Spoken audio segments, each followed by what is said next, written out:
His mother kicked her out on a Tuesday, but the billionaire waited until their anniversary to serve the divorce papers, not because he lacked courage, but because he wanted maximum cruelty when he told his pregnant wife he was marrying his secretary instead.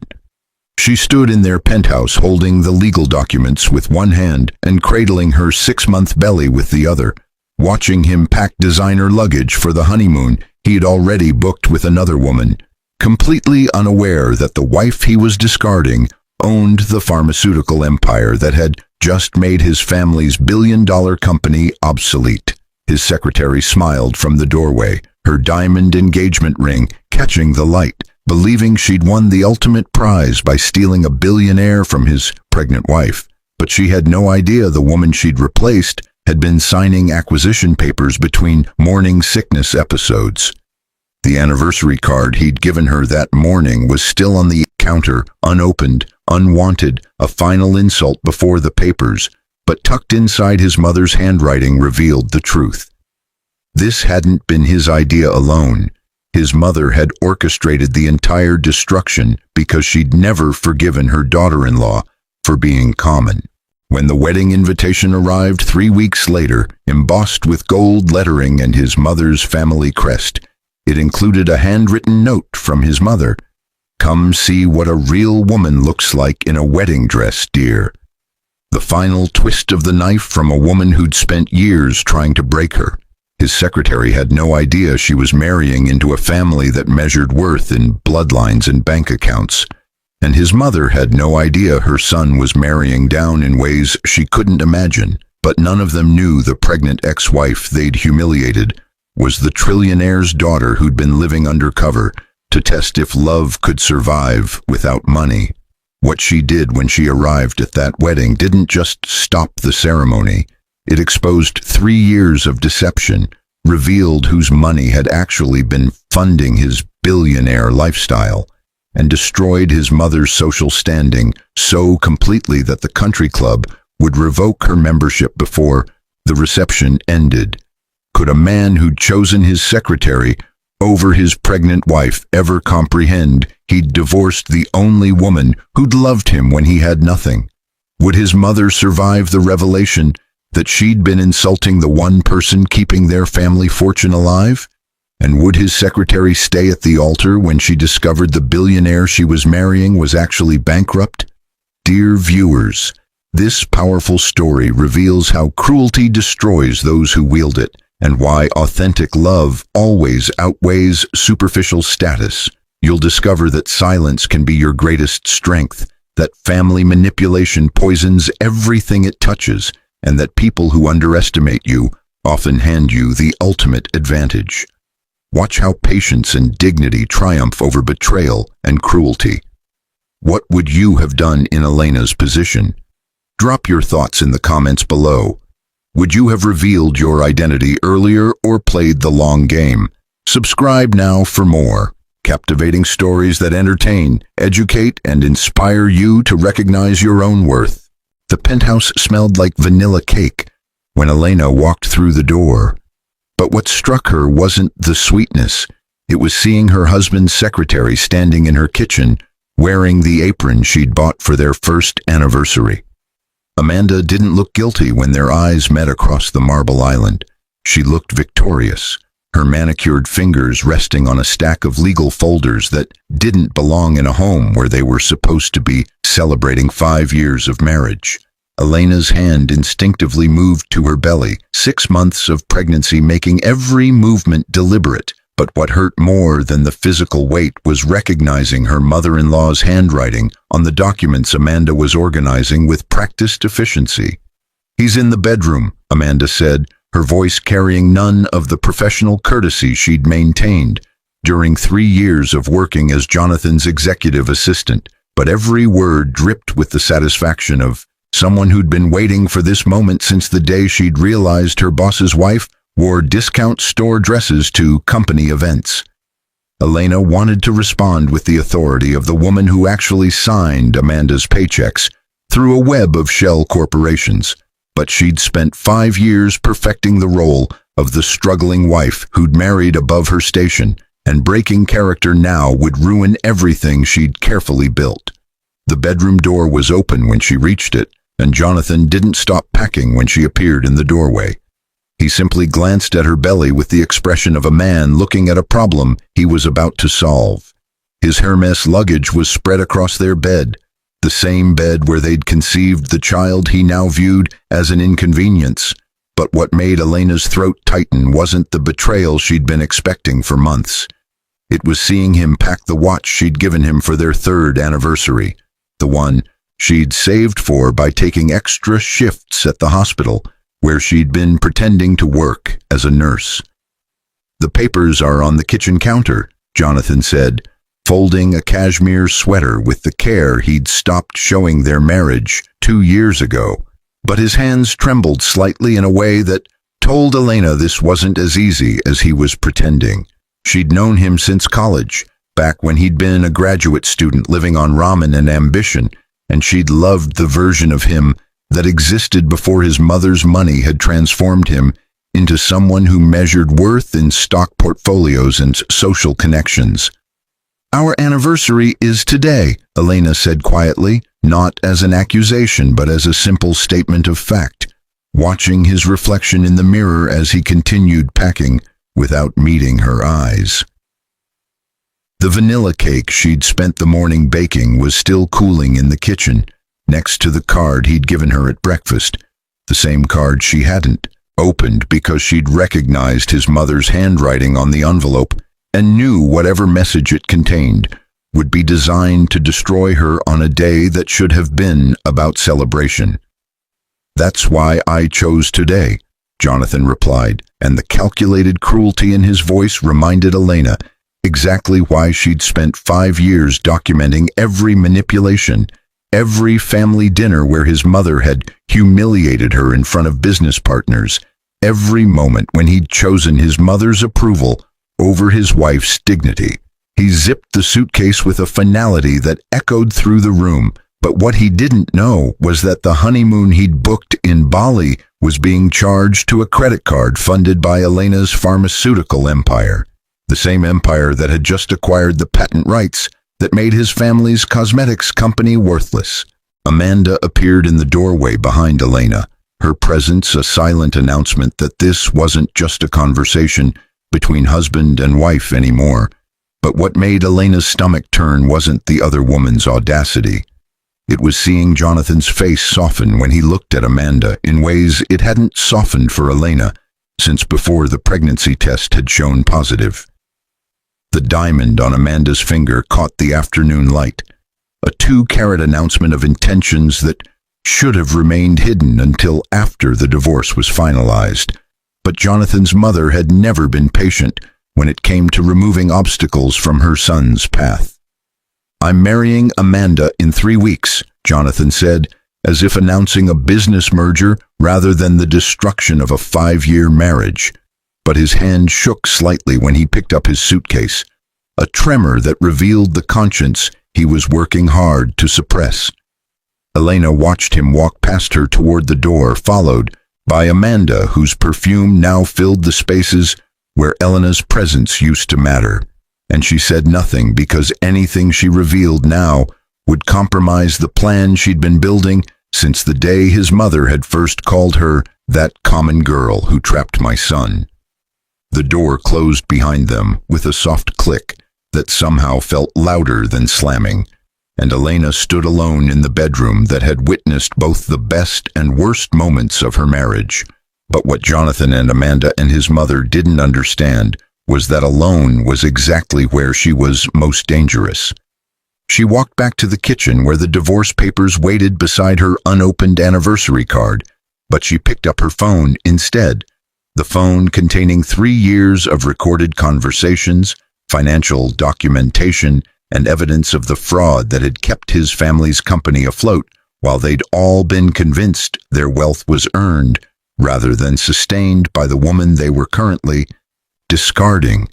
The vanilla cake sat abandoned on the counter, a symbol of the effort she'd wasted on a man who'd chosen his mother's approval over his wife's love but tucked beside it was the wedding invitation that had arrived yesterday, 3 weeks early, deliberately cruel, embossed with his mother's family crest, and a handwritten note that read, "Come see what a real woman looks like in a wedding dress, dear."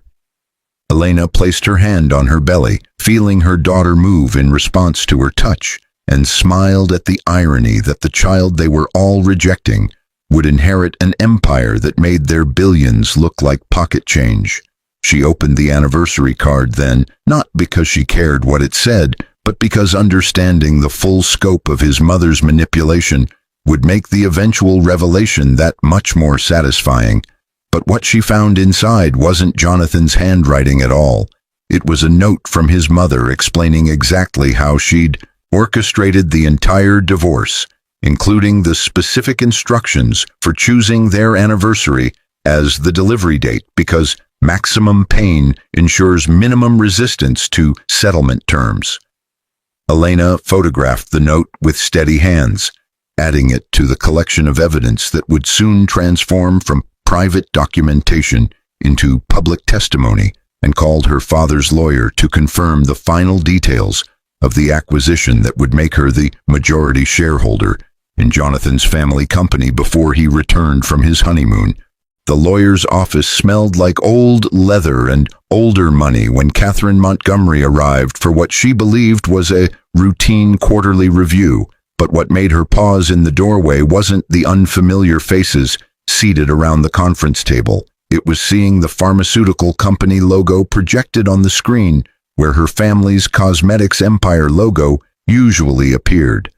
Her son Jonathan sat beside Amanda, his new fiancée, both of them dressed for the business meeting Catherine had scheduled to introduce Amanda as the future Mrs. Montgomery to the board members who would need to accept her before the wedding. But none of them noticed the woman sitting in the corner, taking notes with the quiet efficiency of someone hired to document rather than participate. "We're here to discuss the merger," Catherine announced, settling into her chair at the head of the table with the authority of someone who'd spent 40 years building a cosmetics empire from her late husband's small skincare company. But what she didn't know was that the company she'd inherited was now valued at -$7 million after the patent infringements her lawyers had assured her were industry standard practice had finally caught up with her. The lawyers exchanged glances across the mahogany table, their expensive suits suddenly looking less impressive. But Catherine was too focused on Amanda's posture, perfectly straight, chin elevated, diamond ring positioned to catch the light, to notice the warning signs that her empire was about to collapse.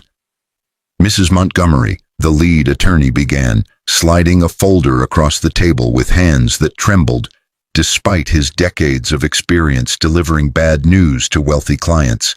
But Catherine waved him away because she'd spent the morning rehearsing the speech she planned to give about Amanda's qualifications to join the family business. Jonathan reached for Amanda's hand under the table, a gesture of solidarity that would have been romantic if either of them had understood they were holding on to each other while standing on crumbling ground. But Catherine saw only the united front she'd been orchestrating since the day she'd realized her son's pregnant wife would never be sophisticated enough for the social circles that mattered. "I've prepared a presentation about Amanda's background," Catherine continued, ignoring the attorney's attempts to interrupt.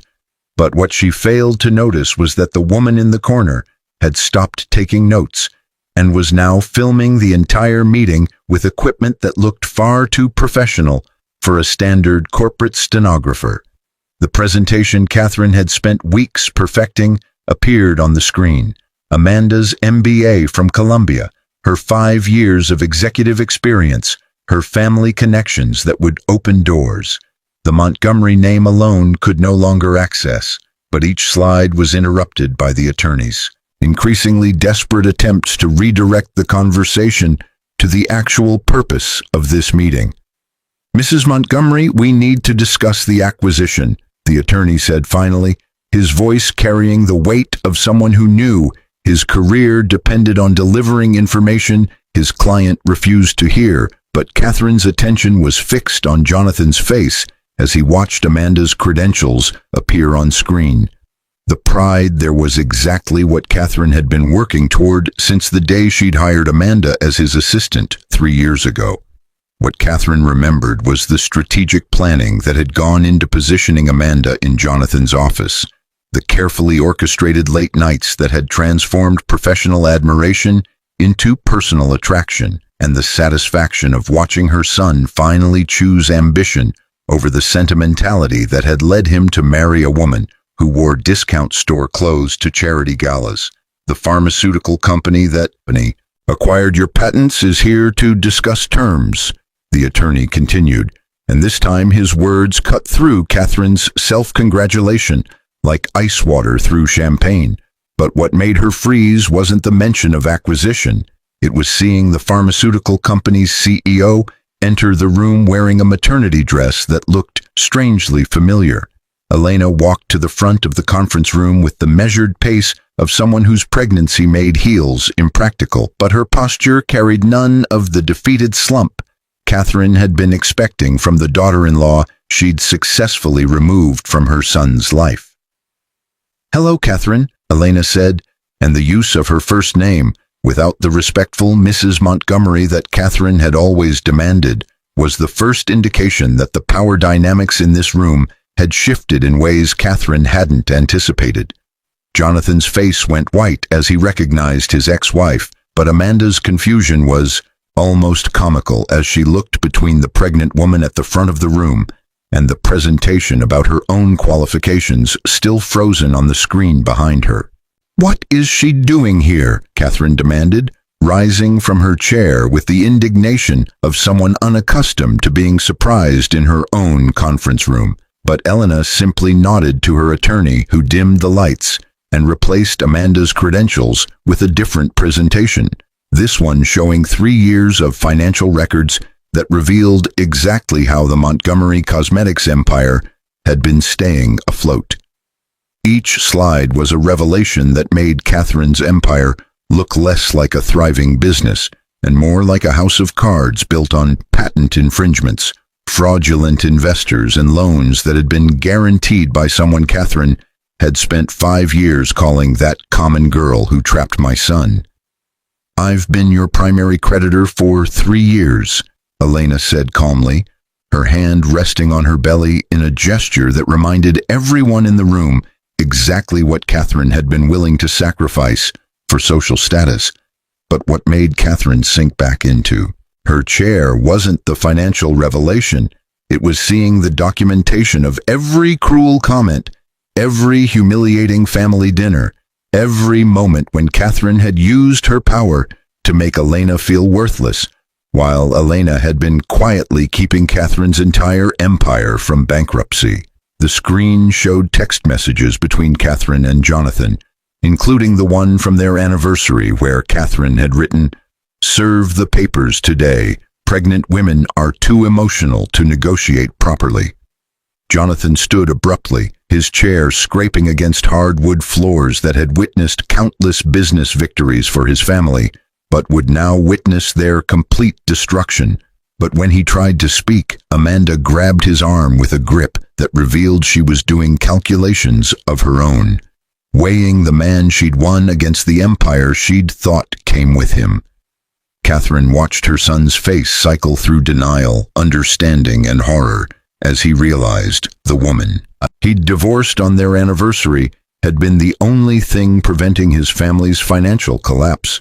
But what hurt more than the betrayal was seeing the fear in his eyes as he looked at Amanda and recognized that she was already planning her exit strategy. "The patents you've been using belong to my pharmaceutical company," Elena continued, and each word was delivered with the calm precision of someone who'd been preparing this presentation for 3 years. But what Catherine heard beneath the professional tone was the echo of every dinner where she'd critiqued Elena's table manners, every charity event where she'd introduced Elena as my son's unfortunate choice, every family meeting where she'd made decisions about Elena's life without ever considering Elena might be making decisions about theirs.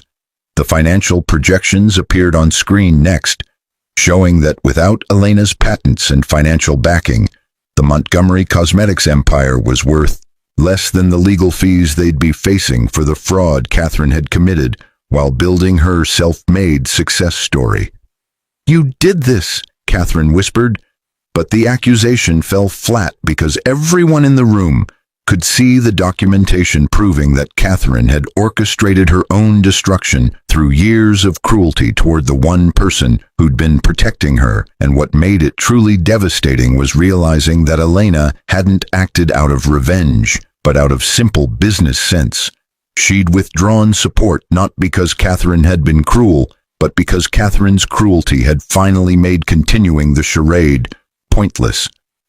Jonathan collapsed back into his chair, his hand slipping from Amanda's grip as he understood that the honeymoon he'd planned, the wedding he'd scheduled, and the future he'd envisioned were all funded by credit cards connected to accounts his ex-wife controlled. "The wedding invitation was a mistake," Jonathan said, quietly, and for the first time since the divorce papers, his voice carried genuine emotion rather than calculated cruelty. But Elena simply smiled the same gentle smile she'd worn through 5 years of marriage, the smile of someone who'd learned that silence was more powerful than confrontation.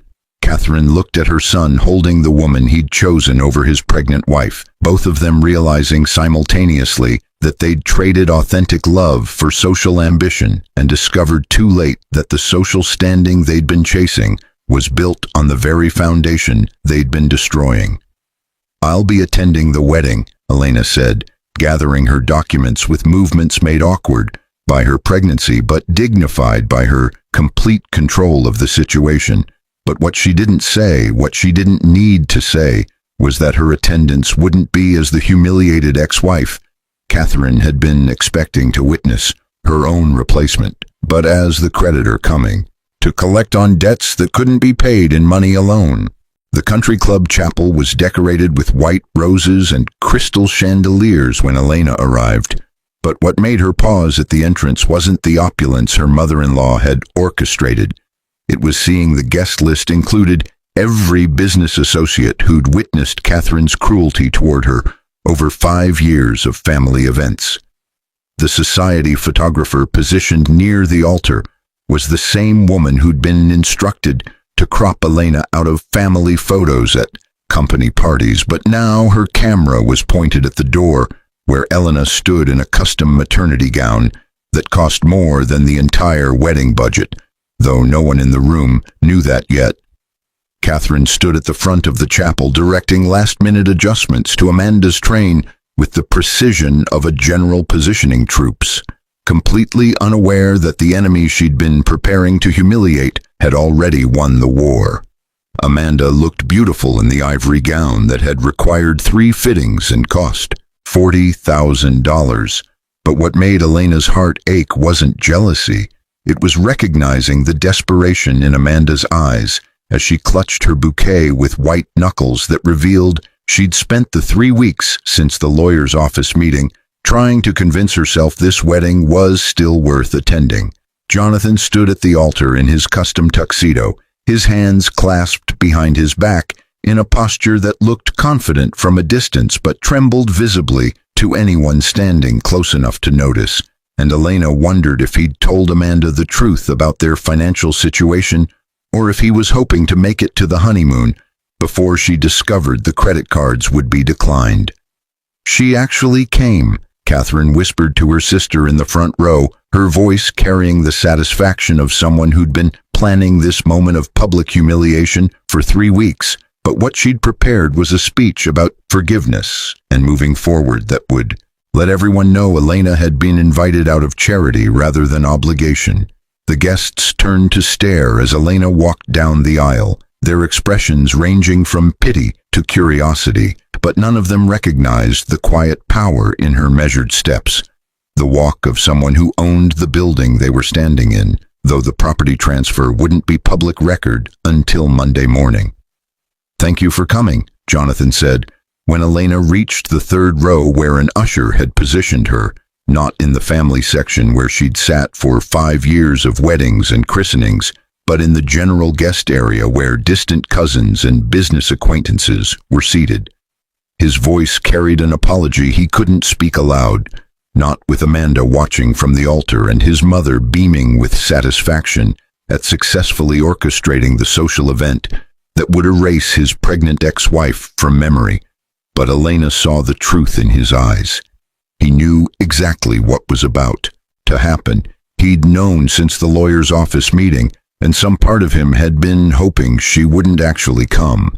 The minister began the ceremony with words about new beginnings and second chances, but what made several guests shift uncomfortably in their seats was remembering that the groom's first chance was currently 6 months pregnant, and sitting in the third row watching her replacement promise to love the man who'd served her divorce papers on their anniversary.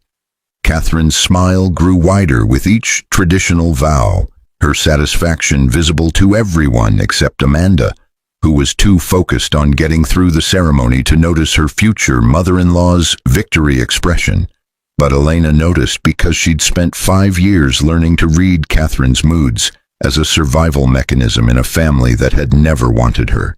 If anyone objects to this union, speak now or forever hold your peace, the minister intoned, and the traditional words that usually passed without incident hung in the air like a challenge no one expected to be accepted. But Elena rose from her seat with movements made deliberate by pregnancy weight and walked toward the altar with an envelope in her hand. The gasps from the guests were audible. Catherine's face transformed from satisfaction to fury in seconds, and Amanda's bouquet trembled as she watched her wedding become the spectacle she'd been trying to avoid since the lawyer's office revelation 3 weeks ago. "I have documentation the couple should see before proceeding," Elena said calmly, her voice carrying none of the emotion the guests were expecting from a pregnant ex-wife interrupting her former husband's wedding. But what made the minister step back wasn't her tone. It was seeing the legal firm's logo on the envelope she carried. Jonathan's face went gray as Elena approached, but he didn't move to stop her because they both knew this moment had been inevitable since the day he'd chosen his mother's approval over his wife's love, and some part of him, the part that remembered who he'd been before wealth had corrupted his priorities, understood he deserved whatever revelation was coming. "These are the financial statements you should have received before agreeing to marry," Elena said, handing the envelope to Amanda, whose hands shook as she broke the seal. But what Elena didn't say was that she'd spent 3 weeks debating whether to reveal this information publicly or privately, whether to humiliate them the way Catherine had humiliated her, or to offer the dignity she'd never received. Amanda's face changed as she read the first page, then the second, her perfect makeup unable to hide the realization that the billionaire she was marrying was actually $17 million in debt without Elena's continued financial support. But what made her look at Jonathan with betrayal rather than confusion was seeing the dates on the documents. He'd known about the debt before proposing, known about it when planning the wedding, known about it while she'd been telling her family about her upgrade from secretary to society wife. "You knew," Amanda whispered, and those 2 words carried more accusation than any lengthy speech could have delivered. But Jonathan couldn't respond because Catherine was now reading over Amanda's shoulder, and her expression had transformed from fury at Elena's interruption to horror at the revelation that her empire was collapsing. The guests leaned forward in their seats, desperate to understand what documents could stop a wedding in progress, but Elena had positioned herself to block their view. This revelation was for the couple and Catherine alone, at least for now. "The bankruptcy filing is scheduled for Monday," Elena continued, her voice still calm despite the chaos erupting at the altar. But what she didn't mention was that she'd paid the bankruptcy lawyers herself, because watching them struggle through debt would have been cruel to the child she carried, the child who would inherit their name even if she never inherited their love. Catherine tried to snatch the documents from Amanda, her carefully constructed social mask crumbling as she realized every guest at this wedding would soon know the truth about the Montgomery family fortune. But Amanda held firm because she was doing calculations that had nothing to do with love and everything to do with the career she'd sacrificed to become Mrs. Montgomery. "The prenuptial agreement you signed last week is worthless," Elena added, looking directly at Amanda, whose eyes widened as she understood that the legal protection she'd negotiated, the agreement that would have given her $10 million if the marriage ended, was connected to assets that didn't exist. Jonathan reached for Amanda's hand, but she stepped back instinctively, her wedding dress rustling in the silence that had fallen over the chapel, and everyone present understood they were witnessing not just the end of a wedding, but the collapse of carefully constructed lies that had been holding together for years. "I'm keeping the ring," Amanda said finally, her voice steady despite the tears threatening her mascara. But what made Elena respect her in that moment was seeing Amanda choose self-preservation over the illusion of romance. The same choice Elena had made 5 years too late. Catherine sank into the front pew as the weight of social destruction settled over her, her sister placing a supportive hand on her shoulder while whispering questions about what was happening. But Catherine couldn't answer because she was watching 5 years of manipulation collapse in real time. Jonathan stood alone at the altar as Amanda walked back down the aisle she'd entered 10 minutes earlier, her wedding dress trailing behind her like a white flag of surrender.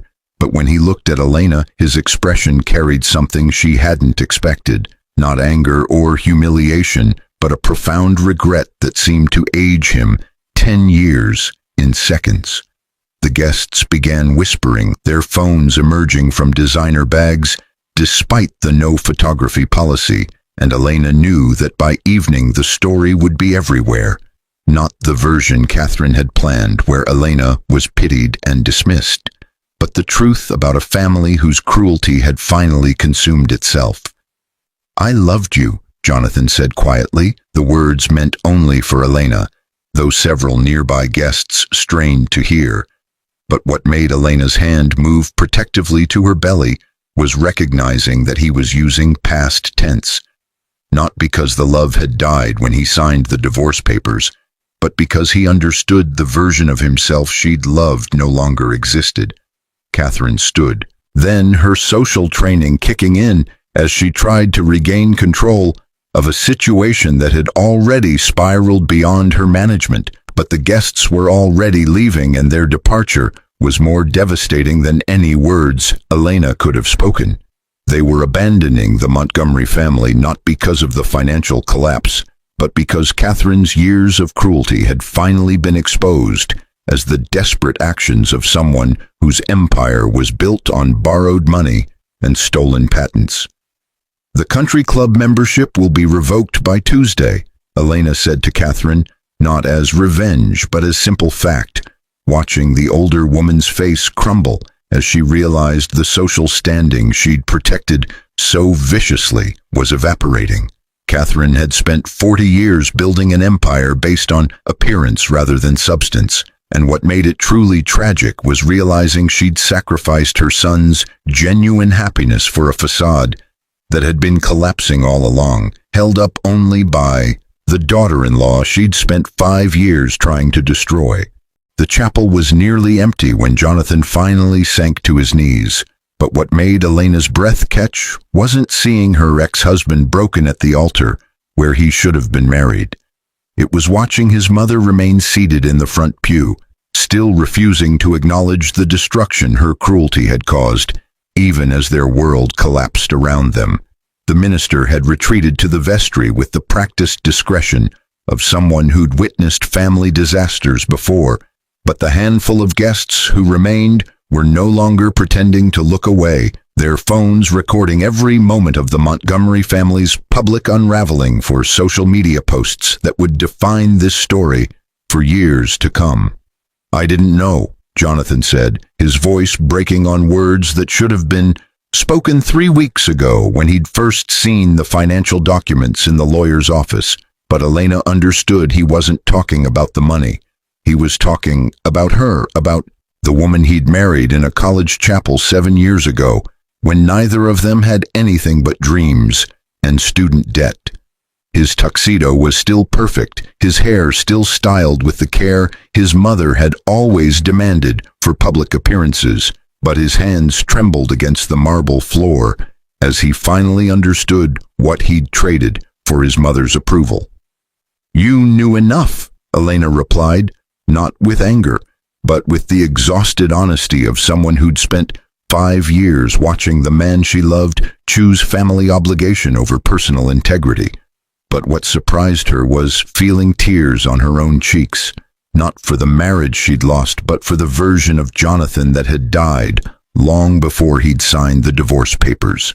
Catherine stood then, moving toward her son, with the instinct to protect that had been twisted over decades into something that destroyed rather than nurtured. But Elena stepped between them with a movement that was purely protective, not of Jonathan, but of the truth that needed to be spoken without interference. "I'm the Trillionaire's daughter," Elena said, and though Jonathan had known this since the lawyer's office meeting, hearing her speak it aloud in the chapel where they'd planned to renew their vows on their 10th anniversary made the reality undeniable. Catherine's face cycled through disbelief, understanding, and horror as she finally comprehended that every cruel comment about Elena being common, every humiliating family dinner where she'd critiqued Elena's manners, every social event where she'd positioned Elena as beneath their family status had been directed at someone whose net worth made their billions look like pocket change. "My father is Richard Chen," Elena continued, and the gasps from the remaining guests confirmed they recognized the name, the pharmaceutical magnate whose empire spanned 6 continents and whose daughter's identity had been protected so carefully that most people didn't know he had children. Jonathan looked up from the floor where he knelt, his eyes meeting Elena's with a question he couldn't voice, because asking, "Why didn't you tell me?" would reveal he'd never bothered to ask about her family beyond the surface-level story she'd provided when they met in graduate school. But Elena saw the question anyway and decided after 7 years of protecting him from consequences, he deserved the complete truth. "I wanted to know if you could love me without my father's money," Elena said, her hand moving to her belly where their daughter kicked in response to her elevated heart rate. But what made Jonathan's face crumble wasn't the admission that their entire marriage had been a test. It was realizing he'd failed so spectacularly that his ex-wife had spent 5 years documenting his failure while simultaneously keeping his family's empire from bankruptcy. Catherine tried to speak, her mouth opening and closing without sound as she processed that the woman she'd spent years calling unworthy was actually far above them in every measure she claimed to value. But Elena wasn't finished because these revelations needed to be complete before she could finally walk away from the family that had never deserved her sacrifice. "I funded your mother's company for 3 years, Elena continued, and each word landed like a physical blow as Jonathan understood that every success his family had celebrated, every business victory his mother had claimed as proof of her superiority, had been possible only because Elena had been quietly providing the capital and connections that made expansion possible. The cosmetics launch in Europe that Catherine had called her greatest achievement had been funded by Elena's pharmaceutical contacts, and the patent portfolio that had allowed them to compete with major beauty corporations had been licensed from Elena's companies at rates so favorable they constituted charity. But Elena had maintained the illusion because she'd been hoping Jonathan would eventually choose their marriage over his mother's manipulation. "Why?" Jonathan whispered, and the single word contained 7 years of questions about why she'd stayed, why she'd helped, why she'd loved him, despite his family's cruelty. But Elena didn't have a simple answer, because the truth was complicated. She'd been young and hopeful and convinced that love could overcome family dysfunction if she just tried hard enough. Catherine sank back into the pew as the magnitude of her mistakes became undeniable, her carefully constructed worldview shattering as she realized she'd been insulting her own benefactor, destroying the one person who'd been protecting her legacy, and orchestrating the removal of a daughter-in-law whose connections and wealth had been sustaining everything Catherine claimed to have built herself. "The divorce papers you served on our anniversary freed me," Elena said, and for the first time since entering the chapel, her voice carried something beyond calm professionalism. It carried relief, the sound of someone who'd been trapped in a role they'd never wanted and had finally been released through the very cruelty meant to destroy them. Jonathan stood slowly, his knees unsteady, and reached for Elena's hand with the desperate hope of someone who'd just realized what he'd lost. But she stepped back because some bridges couldn't be rebuilt, no matter how sincere the regret, and their marriage had been burned so thoroughly that only ashes remained. "I'll support our daughter financially," Elena continued, her business tone returning as she outlined the terms of their new relationship with the precision of someone negotiating a contract rather than discussing a child. But what she didn't say, what Jonathan could see in her eyes, was that their daughter would know her father only as a cautionary tale about choosing social status over authentic love. Catherine tried one final time to assert control, standing and attempting to direct Elena toward a private conversation where she could negotiate terms or offer apologies, or do whatever damage control seemed possible. But Elena simply handed her a business card with her lawyer's contact information and turned toward the chapel door.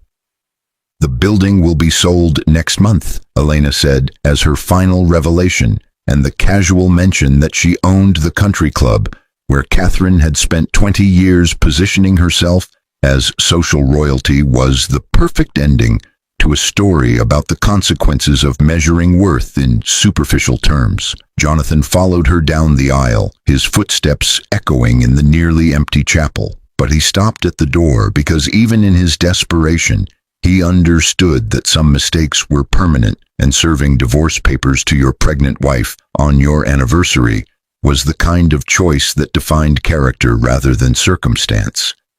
"If you'd told me who you were," Jonathan began, but Elena cut him off because she'd spent 3 weeks since the lawyer's office meeting preparing for this exact conversation and knew exactly where his reasoning would lead.